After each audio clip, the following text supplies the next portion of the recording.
咁靚嘅嘢一下就冇晒，真係有啲唔抵。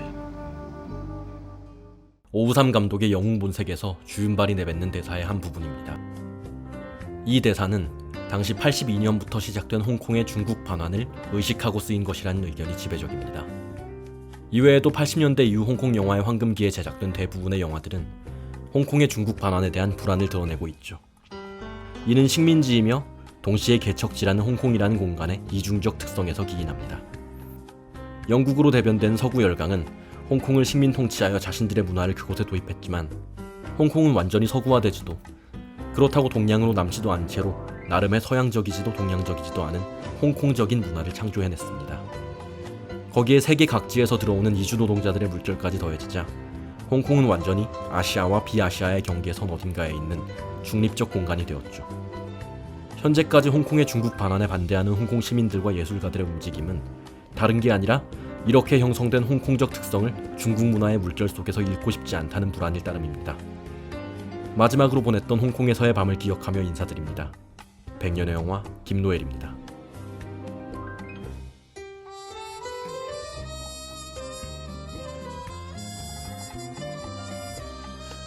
중국 반환이라는 새로운 질서가 야기할 변화에 대한 불안은 홍콩 영화계가 낳은 최고의 거장 중 한 명인 왕가위의 필모그래피에서도 역시 두드러져 왔습니다. 중경삼림과 타락천사가 대표적이죠. 두 작품은 인물들의 불안을 영상으로 전달하기라도 하듯이 흔들리는 핸드헬드 카메라를 이용해 당대의 불안하고 혼란스러운 홍콩의 이미지를 영화 속에 사로잡습니다. 그러나 전자가 그 속에서도 피어나는 감성과 낭만에 대해 이야기하는 반면 후자는 보다 비관적으로 세기말 시민들이 겪는 외로움에 집중한 감이 크죠. 같은 종류의 불안을 완전히 다른 방식으로 담아낸 겁니다. 그렇다면 이번에 살펴볼 작품인 화양연화는 어떨까요? 이 작품이 홍콩의 어떤 특성을 어떤 식으로 담아내고 있는지를 살펴보기에 앞서 알아둬야 할 것이 두 가지 있습니다. 첫 번째는 본작이 처음 공개된 21세기의 왕가위 영화라는 점이고, 두 번째는 본작이 홍콩의 중국 특별행정구로의 반환 이후 처음 제작된 왕가위 영화라는 점입니다. 별것 아닌 것으로 보일지 모르지만 두 지점이 이 영화에 끼치는 영향력은 어마어마합니다. 전자가 새로운 시대의 첫 영화라는 점에서 중요한 지점이라면 후자는 그 새로운 시대가 앞서 언급된 것처럼 미래에 대한 낙관보다는 불안에 가까울 시대로 보인다는 점에서 중요해지죠.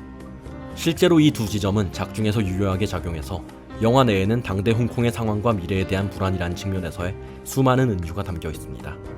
1962년을 배경으로 하는 영화가 수십 년 미래인 2000년에 대한 은유를 담고 있는 셈이에요.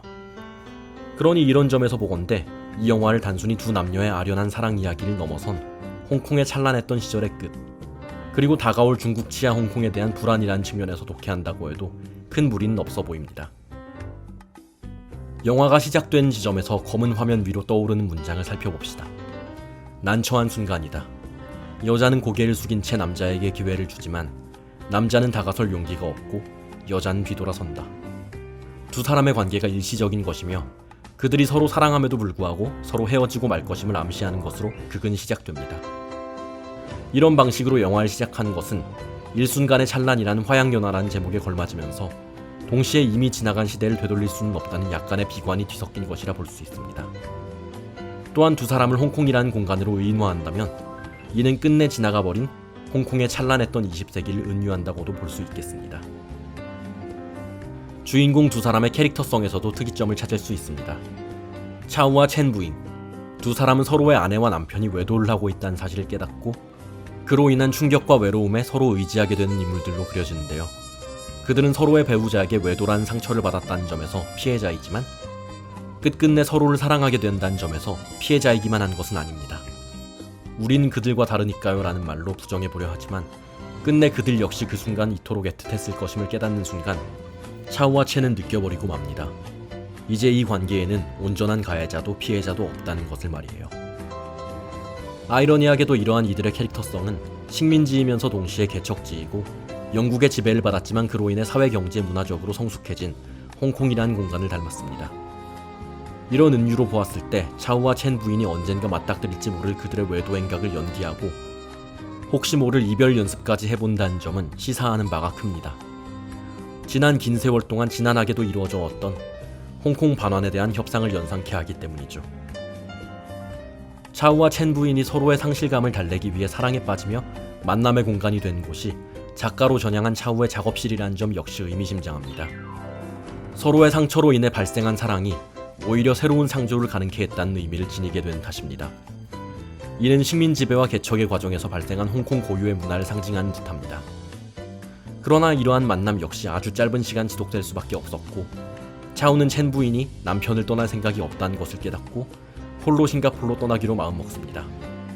첸 부인은 차우에게 가진 애틋함과 사랑에도 불구하고 그를 잡지 못하며 끝내 엇갈리고 마는 그들의 모습을 카메라는 담담하게 잡아낼 뿐입니다. 영화는 영원한 것은 없으며 모든 것은 시간 앞에서 무기력해진다는 대전제를 이끌고 달려나갑니다. 특히 큰 의미가 없는 짧은 숏의 나열에 대비되는 중요한 순간에서만 사용되는 긴 숏의 활용이 매우 인상적입니다. 끝내 아무것도 남지 않은 후반부의 내러티브는 말 그대로 추억이라는 이름의 지옥을 그대로 표현한 듯 아련하면서도 아프고요. 왕가위는 장면 속 인물들과 거리를 둔 채 관객이 직접 그들의 외로움과 불안을 목격하게 내버려 둡니다. 말하자면 회피를 통해 한 발자국을 더 나아가는 연출을 보여준 셈이죠. 그런 그의 카메라 워킹은 감정이 느껴지지 않음에도 그 무엇보다도 슬프게 느껴집니다. 그러나 여기에서 또 하나 이야기해야 할 지점은 끝내 헤어지게 되는 두 사람의 슬픔과 불행을 앞서 지속적으로 언급했던 것처럼 단순히 개인과 개인의 아픔만으로 보아서는 안 된다는 겁니다. 화양연화가 개인의 사랑과 이별이라는 소재를 통해 드러내고자 하는 것은 결국 그 시절의 홍콩이라는 찬란했던 순간의 끝이자 새로이 다가올 새 시대에 대한 불안이라는 감정인 탓입니다.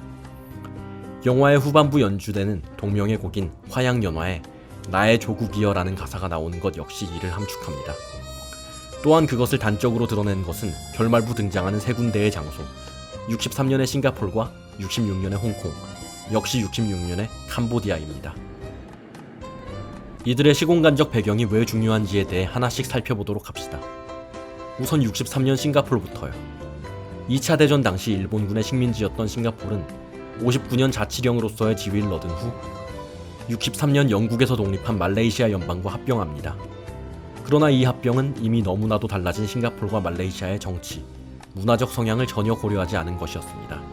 말레이시아의 반싱가포르 정서가 터져나오기도 하는 등 이러한 합병은 97년 영국으로부터의 홍콩 반환 및 홍콩의 중국 특별자치구 편입과 너무나도 닮았습니다. 찰나의 아름다웠던 순간이 끝난 후 차우가 떠난 곳이 이러한 싱가포르라는 점은 이 이상 상징적일 수 없을 만큼 뚜렷이 상징적인 거죠.